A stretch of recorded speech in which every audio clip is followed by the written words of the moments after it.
भारतातील पहिली महिला फोटोग्राफर कोण आहे हे सगळ्यांनाच माहिती आहे आणि ज्यांना माहिती नाही त्यांना मी नाव सांगते. त्यांचं नाव आहे कोमाली व्याडवाला. पण कधी असा विचार केलाय की आपल्या कोल्हापूरमध्ये नांदणी या गावात सुद्धा पहिली महिला फोटोग्राफर आहेत आणि त्यांनी खूप चांगली फोटोग्राफी शिकली आणि त्याच्यानंतर आता खूप चांगला त्या बिझनेस करतायत आणि यांच्याशी आज आपण खास बातचीत करायची आहे. चला तर मग सुरुवात करूया आजच्या या इंटरव्ह्यूला. नमस्कार, महाराष्ट्र डिस्कवरी या चॅनलमध्ये आपल्या सगळ्यांचं मी मनापासून स्वागत करते. मी कल्याणी आणि आज आपल्यासोबत फेमस फोटोग्राफर नांदणी या गावातल्या सोनाली रुपेश माळी आहेत. मॅम, आपलं स्वागत आहे. थँक्यू. आता फोटोग्राफी बद्दल तर आपण जाणून घ्यायचंच आहे. वुमन्स डेच्या निमित्ताने आजचा हा इंटरव्ह्यू होतोय. छानसा संवाद आपण साधायचाच आहे. पण सुरुवातीला मी अगदी महत्वाचा प्रश्न विचारेन. आता फोटोग्राफी म्हटलं की सुरुवातीला आपल्या डोक्यात काय येते की एखादा पुरुष फोटोग्राफी करतोय आणि त्याचे चांगले क्वालिटीचे फोटो तर असणारच, कारण की कॅमेरा त्याला व्यवस्थित हँडल करता येत असेल. पण तसं जर एखादी महिला फोटोग्राफी करते तर बघण्याचा दृष्टिकोन थोडा वेगळा असतो. यावर तुमचं मत काय आहे? मॅडम, गावात ना बघण्याचा दृष्टिकोन फार वेगळा आहे. फर्स्ट मी पहिली ऑर्डर केली डोहाळी जेवणाची. तिथं 4 जण असे जेंट्स होते. ते माझ्यावर खूप हसलेले, अरे ही फोटो काढते वगैरे. म्हटलं ठीक आहे. मी म्हटलं तिकडे इग्नोर केलं. पुन्हा मी माझा तिथला कार्यक्रमावरला घरी गेले, मिस्टरांना सांगितलं. ते हसले वगैरे असं तसं. ते म्हणाले नाही, दुर्लक्ष करायचं, आपण आपलं काम चालू ठेवायचं. त्यामागचा हेतू जरी पैशाचा असला तरी प्रोत्साहित खूप छान केले घरच्यांनी, माझ्या मिस्टरांनी, सासूनी. प्रथम सासूबाईंनीच केलंय, कारण एक वेळी ह्यांनी बाहेर गेलेले म्हणजे कामानिमित्त त्यांच्या. मग दुसरा कॅमेरा होता. पुन्हा गल्लीतली एखादी ऑर्डर आली बारशाची. मग म्हणाले सासूबाई जा, तू करू शकतेस. मी गेले. पुन्हा ते कसे बसे तरी आले फोटो, बट ते एडिटिंग वगैरे करून ह्यांनी केलं व्यवस्थित. पण तिथून मी म्हटलं ठरवायचं, आपण काहीतरी केलं पाहिजे, करायलाच पाहिजे. आणि त्यामागचा हेतू जरी पैशाचा असला तरी आपण आपलं अस्तित्व टिकवून ठेवलं पाहिजे, म्हणजे काहीतरी केलं पाहिजे असं. म्हणून मी आपली म्हणजे फॅमिलीचाच विषय निघालाय म्हणून बोलते की सुरुवातीला थोडासा तुमचा जीवन प्रवास जाणून घेऊया, मग आपण फोटोग्राफीकडे वळूया. म्हणजे लहानपणापासूनचं तुमचं शिक्षण कुठे झालं, आयुष्यामध्ये तुमच्या बरेचसे अप्स अँड डाऊन्स आले असेल, कारण की ही फील्ड खूप वेगळी तुम्ही चूज केली आहे. तर त्या बाबतीत थोडंसं आपण बोलूया. माझं माहेर निप्पाणी आहे मॅडम. माझं 10वी पर्यंतचं शिक्षण कर्नाटकात झालं. पुन्हा आमचं बाउंड्रीवरचं गाव असल्यामुळे तिथं देवचंद महाविद्यालय आहे. तिथं 11वी 12वी 2 वर्ष झाली. 12वीत मला इंटरेस्ट नव्हता शिकायचा. पुन्हा मी माझं 12वी नंतर माझा एखादा विषय राहिला सायकोलॉजी. लग्न झालं. 12वीचा रिझल्ट यायच्या आधी लग्न झालं. लग्न झाल्यानंतर पुन्हा असंच घरातले दीर जाऊ वगैरे चांगले क्वालिफाईड आहेत, ते शिक्षक आहेत. पुन्हा माझे मिस्टर फोटोग्राफी, हे सगळे ते आमच्या सासूच्या नजरेत वगैरे वाटायचं हे सगळी करतात काहीतरी, आपल्या सुनेनं पण काहीतरी केलं पाहिजे असं वाटलं त्यांना. मग पुन्हा त्याच बोलल्या की तू ही काहीतरी कर वगैरे. तो रुपेश माझे मिस्टर ते आले नंतर ना, ते कॅमेऱ्याची बॅग घ्यायची वगैरे. पुन्हा त्यांचं ते कॅमेऱ्यातलं कार्ड काढायचं, पुन्हा कॉपी करायचे वगैरे फोटो. हे असं सुरुवातीला सुचवलं मला सासूबाईंनी, ही तरी कामं करत जा. ठीक आहे म्हटलं. बट तेवढं सांगितल्यानं मी पुढं माझी वाटचाल चालू. मी म्हटलं चला आपण पण फोटोग्राफी केली पाहिजे. मिस्टरांना तेवढाच आधार. माझ्या समोर अशा 2-3 ऑर्डरी जायच्या, दिवसाला 2-3 ऑर्डरी त्यावेळी पण असायच्या म्हणून. हे 15 वर्षापूर्वी. मग मी असं ठरवलं की आपण एखादी ऑर्डर केली तर आपल्याला 4 पैसे मिळतील, पुन्हा आपण काहीतरी करतो हे दिसेल घरच्यांना पण. म्हटलं ठीक आहे. सुरुवातीला माझ्या मिस्टरांचा विरोध होता, आपल्या खेड्यात लोक काय म्हणतील, नको, आमच्या गावात असलं नाही चालत, लेडीज आमच्या गावात खोळ्यात काढतील वगैरे असं म्हणायचे ते. म्हटलं ठीक आहे. पण आमच्या सासूबाई काय खोळ्यात काढतात, पैसा मिळवायला, राबून खायला कुणाची काय हरकत आहे असं त्या म्हणायच्या. पण मी सांगेन मॅडम की माझ्या सासूबाईने मला कोऑपरेट खूप केले, प्रोत्साहित इतक्या करायची की तू जा, तू करू शकतीस. असं माझ्या मिस्टरांनी नाही केलं, तसं सासूबाईंनी केलं. त्यामुळे मी त्यांचे खरोखर मनोमन आभार मानते, कारण ते आता मी त्यांच्यासोबत नसले तरी ते कायम माझ्या सोबत असतात मॅम. आणि तसेच बाकीचे पण घरचे पण सगळे आता सपोर्टिव्ह आहेत. माझे दीर जाऊ, माझे मिस्टर पण आता झालेत. आता ते जात नाहीत, आता मीच जाते सगळीकडे, फोटोग्राफी करते. ते फक्त एडिटिंग करतात. पुन्हा आता मी ऑर्डर येऊन आले ना, ते माझी बॅग घेतात आणि ते कॉपी करून फोटो वगैरे एडिटिंग करतात. अशी पण आपल्या जीवनात असा बदल खूप होत असतो मॅम. एक इच्छाशक्ती ठेवली पाहिजे असं मला तरी वाटतं. महिलांनी खूप आपणही म्हणजे असं कसं आहे, आपणही काहीतरी केलं पाहिजे हे आपल्या मनात ठेवून आपण वाटचाल चालू ठेवली पाहिजे. एखादी फील्ड, माझे मिस्टर फोटोग्राफर होते तरी पण आधी मलाही आवड होती ह्या फोटोग्राफीची. प्रथम हे फोटोग्राफर माझं रस्त्यावर आलं, माझं लग्न झालं, पुन्हा मला आवड निर्माण होत गेली. मी आता माझं मी करते, एक एक वेडिंग इव्हेंट कव्हर करते माझं मी. मॅम नाही म्हणजे फॅमिलीचा सपोर्ट असणं आणि हो. त्यात सासूचा सपोर्ट असणं सासूबाईंचा महत्त्वाचं खूप असतं. सपोर्ट होता. कारण कुठेतरी चूल आणि मूल हो. आपण म्हणजे ही प्रथा सोडून कुठेतरी आपण आपल्या सुनेला सुद्धा साथ देऊ. हो. ती पण घर चालवू शकते, ती पण बिझनेस करू शकते आणि नवऱ्याला सुद्धा मदत करू शकते आणि दोघं संसार सांभाळू शकतात. म्हणजे एक असा एक नाही, विचार खूप छान करायला विचार आहेत हवे. त्यांचे सासूबाईंचे. माझ्या त्यामागचा हेतू पैशाचा असला तरी प्रोत्साहित खूप केले आणि अजून करतायत ते. तू सोडायचं नाही, तू जा. मी तुझ्या घरातला आज त्या जरी स्पेशली असल्या तर तुझ्या घरातलं मी काहीतरी काम करते, पण तू जा. माझ्या नवऱ्याला आज देखील स्टुडिओत असतात, ते शॉपमध्ये असतात, त्यावेळी चहा करून आणून देतात. तू जा, तुझं तू, तुमचं तुम्ही तुमची कामं करा, असं बोलतात. नाही, पण अजून सुरुवातीला थोडे आव्हान आलेच असतील म्हणजे हो. संधी कशा मिळत गेल्या तुम्हाला? संधी मीन्स माझ्या मिस्टरांनीच मला एक एक ऑर्डरी देत गेले. मग मी एखादी ऑर्डर जरा अशी काहीतरी फोटो वगैरे वेगळे आले, पुन्हा ते एडिटिंग करून वगैरे काहीतरी केलं त्यांनी, पुन्हा म्हणाले तू जाऊ शकतेस, कर, मी शिकवतो. त्यांना पण जरासं वेगळं वाटलं. मॅडम मी एका ठिकाणी जायची, तिथं ते असं लाईट्स असतात, 100-200 स्पीड वगैरे टाकून घ्यायचे असतात फोटो. मग पुढं आपल्या पुढं कशी व्यक्ती आहे तशी ते लाईट चेंज करायचे असतात.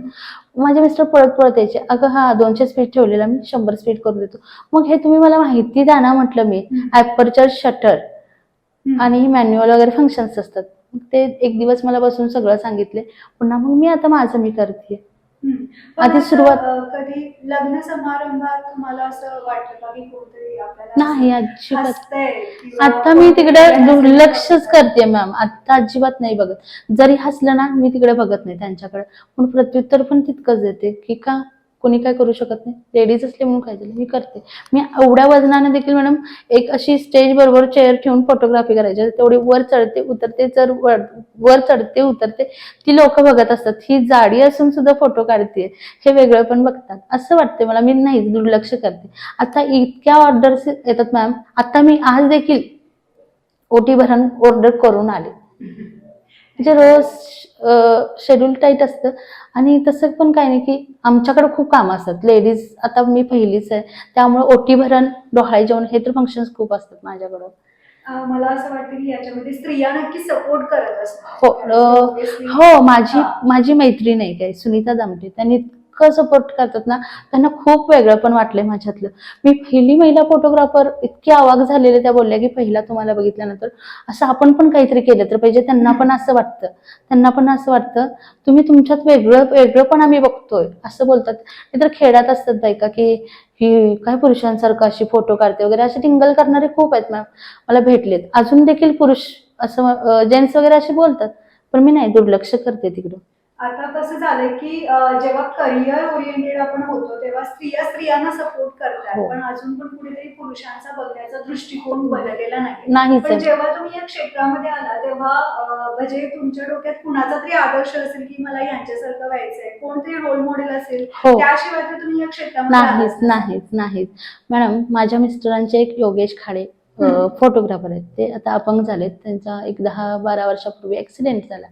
ते मग आता ते असं बसून ना, व्हीलचेअर वगैरे असं त्यांच्याकडे आहे, ते ढकलत ढकलत नेतात. एक स्टुडिओ ठेवला त्यांनी 10x10चा, तिथं ते बसून आयडेंटिटी वगैरे काढू शकतात. मी त्यांना एक दिवस भेटले, पुन्हा म्हटलं ते करू शकतात, मग आपण का नाही. माझं पण 2021 साली इंजुरी, ब्रेन इंजुरी ऍक्सिडेंट खूप मोठा झाला होता, बट मी त्यात हरल्यासारखं वाटत होतं. आवाज सहन व्हायचं नाही, मी करू शकेन का असं वाटायचं. पुन्हा नाही, ते करू शकतात बसून फोटोग्राफी. ते रोजचा 1000 रुपये 1000 रुपये मिळवू शकतात, आपण का जाऊन करू शकत नाही, आपल्याकडे तर पाय आहेत. पुन्हा माझ्या मिस्टरांनी खूप सपोर्ट केलाय त्या काळी सुद्धा. अगदी लहान मुलाला चालवतात तसं चालवणं, इतकी 3 महिने त्यांनी आंघोळ घातली मला, म्हणजे इतकं संगोपन केलं की त्यावेळी खूपच छान. पुन्हा मग त्यातनं ते इच्छाशक्ती प्रबळ केलेत माझी त्यांनी, त्यामुळे आता नाही आहे तरी खूप छान. कोणत्या साली तुम्ही फोटोग्राफी शिकला? 2013 साली मॅम. माझं 2007 साली झालं लग्न. 5 वर्ष असंच इकडचं तिकडचं ऐकत ऐकत, ह्यांनी फोटो काढत होते त्यावेळी ते कसं करतायत, मग आपण आपल्या हातात ना एखादी ऑर्डर जाते का, दुसऱ्या फोटोग्राफरांना देतात, मग ते आपण कव्हर करू शकतो का, हे मी शिकले. म्हणजे मी हे बघायची. मग मी 2013 साली माझं मी म्हणजे माझ्या सासूबाईंनी सपोर्ट केला आणि मग मी केलं ते. तर किती वेळ लागला शिकण्यासाठी? शिकण्यासाठी मॅडम काय, असे 3-4 ऑर्डर मी करू शकले.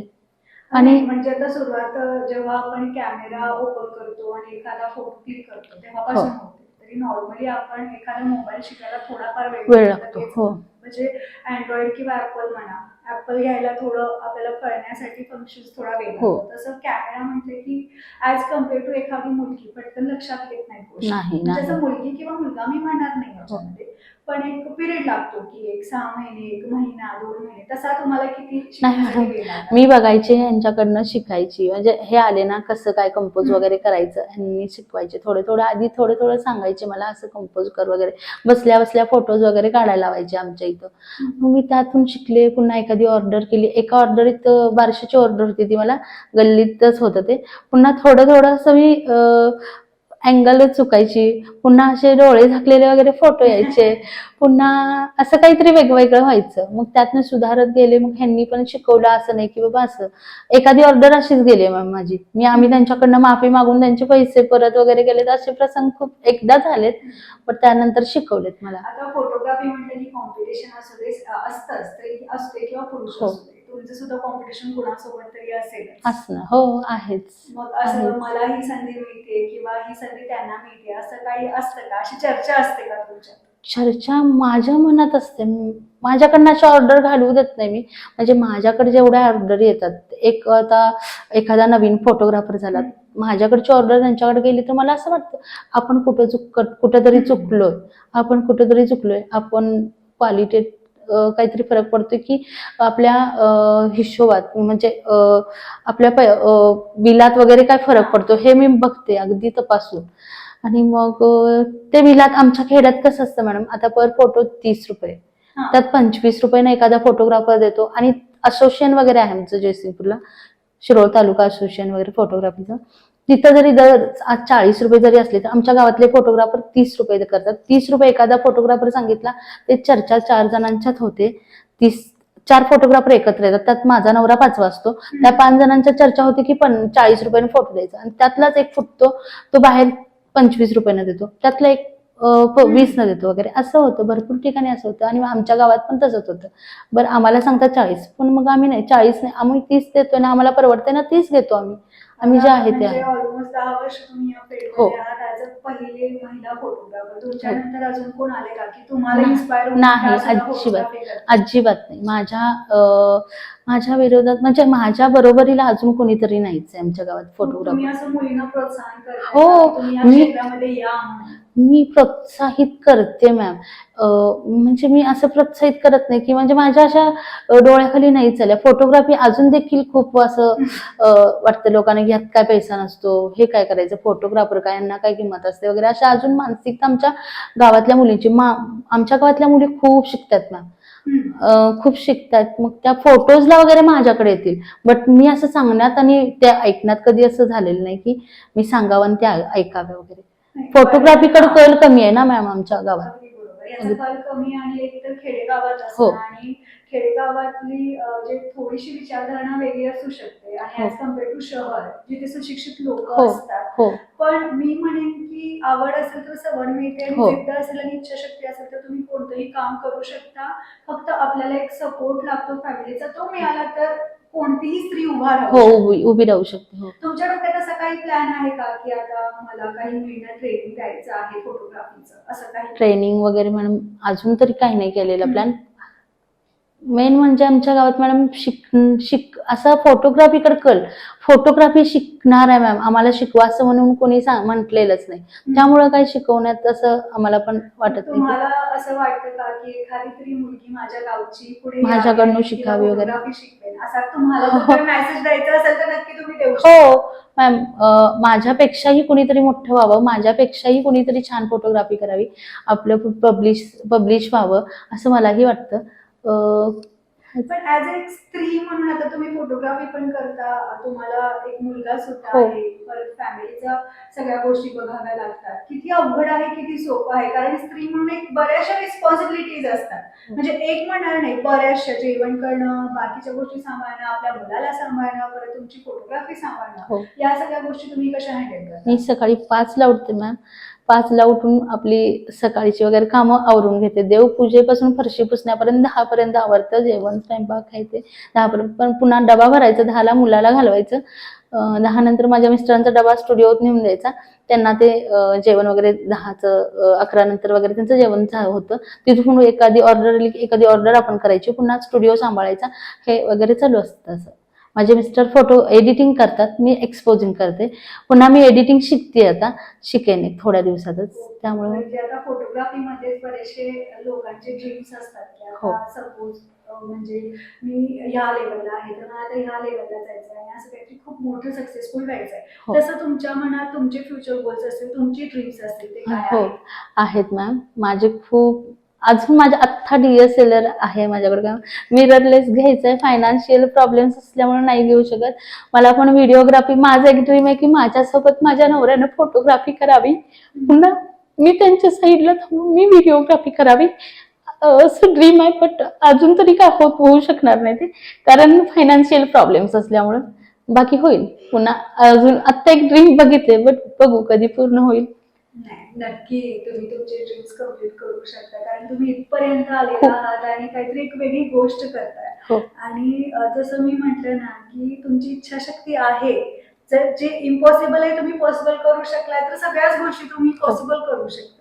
मग फायनान्शियली अप्स अँड डाऊन्स तर सगळ्यांनाच येत हो. असतं, पण मला असं वाटतं की तुम्ही त्या गोष्टी टॅकल करून बरोबर तुमच्या म्हणजे व्यवस्थित मार्गाने जात आहात. हो.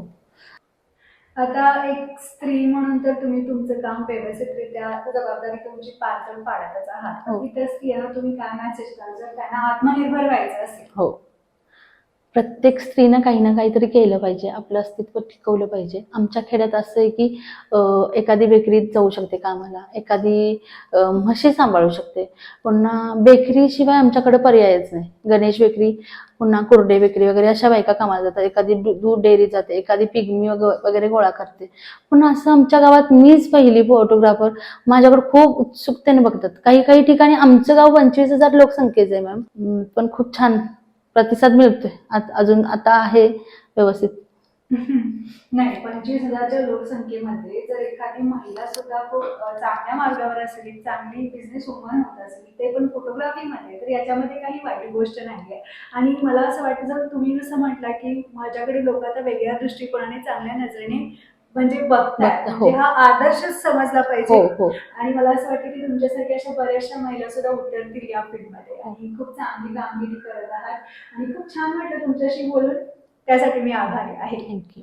धन्यवाद. आणि इथून पुढच्या वाटचालीसाठी मी तुम्हाला शुभेच्छा. Thank you ma'am. आता आज आपल्यासोबत होत्या सोनाली माळी, ज्या नांदणी गावातील पहिल्या महिला फोटोग्राफर आहेत. आणि अशीच पुढच्या एपिसोडमध्ये खास महिला येणार आहे. आता ती कोण असेल मी तुम्हाला सांगणार नाही, ते सरप्राईज असेल तुमच्यासाठी. त्यासाठी तुम्हाला काय करावं लागेल, महाराष्ट्र डिस्कवरी या चॅनेलला लाईक करा, शेअर करा, सबस्क्राईब करा. धन्यवाद.